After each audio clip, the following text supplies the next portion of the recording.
Bom dia a todos, tudo bem? Estamos de volta para falar das 7 leis universais. Essa é a terceira live, a terceira parte que eu vou terminar de falar. Faltaram 2 leis que a gente vai dizer hoje, vai falar hoje. É a lei da causa e efeito e a lei do gênero. Vamos falar hoje. Bom dia, Fabi, tudo bem? Bom te ver aqui. Seja bem-vinda. Então, vamos começar, vamos falar hoje sobre as 2 leis que faltavam das leis universais. E é muito interessante, porque uma dessas primeiras leis que eu vou falar é muito fácil da gente observar no nosso dia a dia. A outra, nem tanto. Então, vamos começar. Primeira lei que eu quero falar para vocês é a lei da causa e efeito. De novo, só para avisar vocês, tudo que eu estudei sobre o livro Kybalion estão nas minhas anotações aqui. Então, muitas vezes eu vou olhar aqui para baixo porque eu estou revendo e relembrando tudo que eu tenho que falar, tá? O que a lei da causa e efeito fala no livro? O título começa assim, né? O título não, a descrição da lei.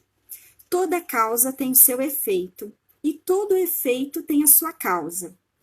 Tudo acontece de acordo com a lei. Acaso é apenas o nome dado a uma lei não reconhecida. Há muitos planos de causalidade, mas nada escapa à lei. Essa é a descrição da lei.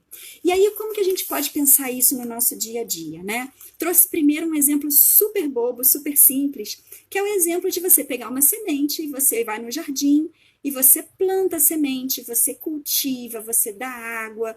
Você, com o tempo cultivando, plantando, você vai lá na frente colher um fruto, uma árvore, uma flor. Então, existiu uma causa para um efeito. Ou seja, sempre tem uma causa para algum efeito, e todo efeito é consequência de uma causa. Quer ver outro exemplo que eu trouxe para vocês? Olha só que engraçado. Uma caixa de fósforo. Então, vamos lá.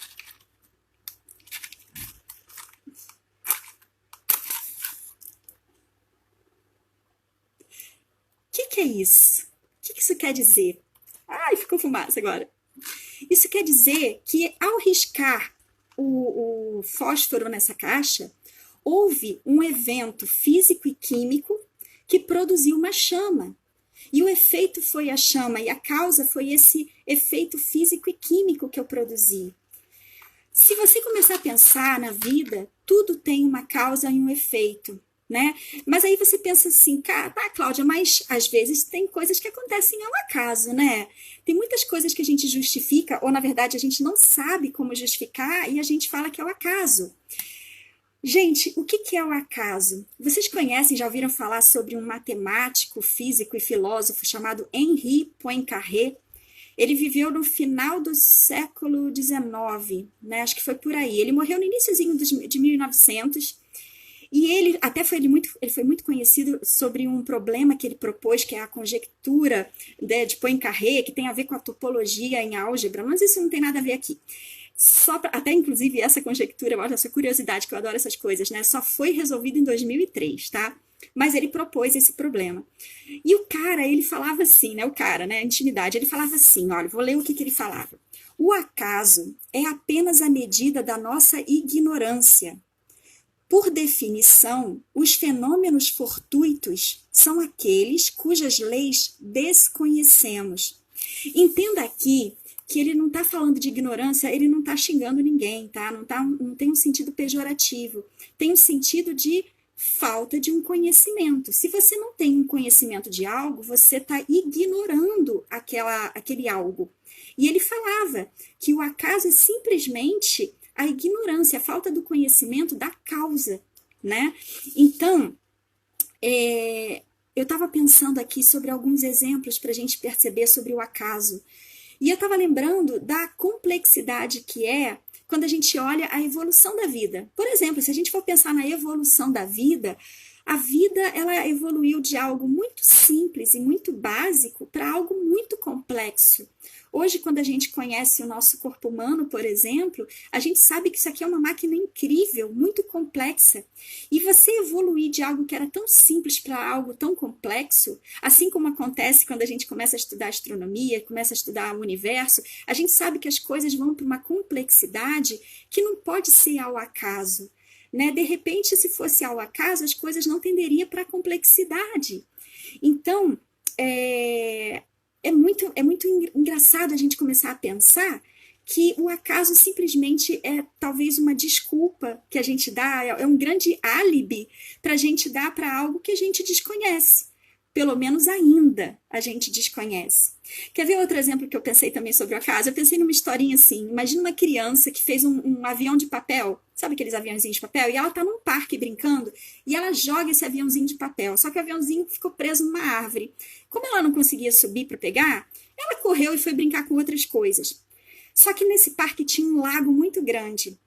E na ponta de um lago tinha umas crianças brincando de jogar pedra na água. Sabe quando você joga pedra e faz aquelas ondas, né? Circunflexas, não? Aquelas ondas que vão se abrindo e mexendo na água. Aquela criança que jogou uma pedrinha gerou uma onda nessa água. Só que, ao mesmo tempo, um vento tirou o aviãozinho que estava lá na árvore e jogou no lago. E o aviãozinho pousou no lago. Só que aquela onda lá daquela outra ponta do lago chegou e empurrou o aviãozinho para uma outra margem. E adivinha quem estava na outra margem? A criança que tinha feito o aviãozinho. E ela encontrou o aviãozinho perto dela, pegou e levou correndo para o pai. Pai, olha só, achei meu aviãozinho. E aí o pai pode até achar que foi um acaso, entende? Então, o que acontece? Quando você entende que, na verdade, existiram causas por trás de todo esse acontecimento que eu falei aqui, a gente percebe que na vida tudo tem uma causa e um efeito. Então tá, Cláudia, então o que isso aqui tem a ver com a nossa vida, com o nosso dia a dia? Vou ler para você o texto que eu escrevi ontem aqui sobre o capítulo. Ao aplicarmos a lei de causa e efeito em nossa vida, devemos reconhecer que somos os principais agentes de nossas experiências. Nossas escolhas e ações são as causas que moldam nosso destino e influenciam o que vivenciamos. Uau! Gente, o que isso quer dizer? A gente tem que perceber que nós somos responsáveis por tudo aquilo que a gente pensa, por tudo aquilo que a gente fala, por tudo aquilo que a gente faz. Porque isso vai gerar uma causa, uma mudança. E essa mudança, lá na frente, ela pode ser tanto positiva quanto negativa. E o pior, né? Ela pode ser de uma potencialidade de ser de longo prazo. Então, eu fiquei pensando aqui também, quando você chega para uma criança e fala para ela assim, você é incapaz, nada do que você faz dá certo, isso muitas vezes pode fazer com que a criança cresça e vire um adulto que, no fundo, lá dentro, pense assim, cara, não adianta eu fazer isso porque eu não sou capaz, nada do que eu faço dá certo, né? Então você gera uma crença negativa nessa pessoa por algo que você fez, que você plantou lá atrás, sabe, num momento de raiva que passou. Então toda causa tem um efeito e nós somos responsáveis por tudo que a gente faz. E aí, qual é o grande convite dessa lei, né? Dessa sexta lei da causa e efeito? O convite que o livro fala é o seguinte: vamos aplicar conscientemente essa lei em nossa vida, com intenção, com propósito e com harmonia, para que a gente possa colher bons frutos na nossa vida e na vida das pessoas que estão em nossa volta. Então, gente, o convite aqui é a gente parar para pensar nessa semana e observar no nosso dia a dia tudo o que acontece que pode ter causas e efeitos, só para a gente conseguir perceber que isso é uma lei. Lei acontece, tá? Vamos para a última lei? Então, a última lei, a sétima lei, é a lei do gênero. E eu vou ler a descrição que está no livro. Fala assim, ó. O gênero está em tudo. Tudo tem o seu princípio masculino e o seu princípio feminino. O gênero manifesta-se em todos os planos. Tá, agora eu vou fazer o seguinte. Agora eu preciso